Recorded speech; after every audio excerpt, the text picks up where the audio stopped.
Mir-rakkomandazzjonijiet tal-Bord ta' inkjesta dwar il-kundizzjonijiet tax-xogħol tal-care workers ħareġ ċar li qed ikun il-Gvern innifsu li jinkoraġġixxi l-isfruttament tal-ħaddiema.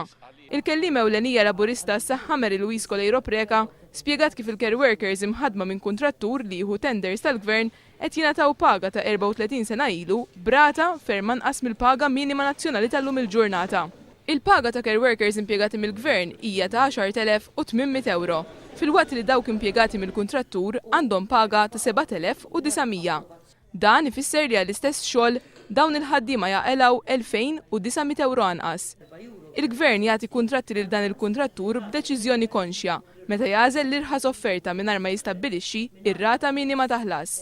Aħna bħala Labour Party, apparti dak li qal il-kap tal-Oppożizzjoni iktar kmieni din il-ġimgħa li żgur Gvern Laburista ġdid ma jaċċettax dawn it-tip ta' kuntratti, imma wkoll qed nesiġu li l-Gvern jagħti dak kollu li għandu jagħti lil dawn il-ħaddiema li ġew abbużati.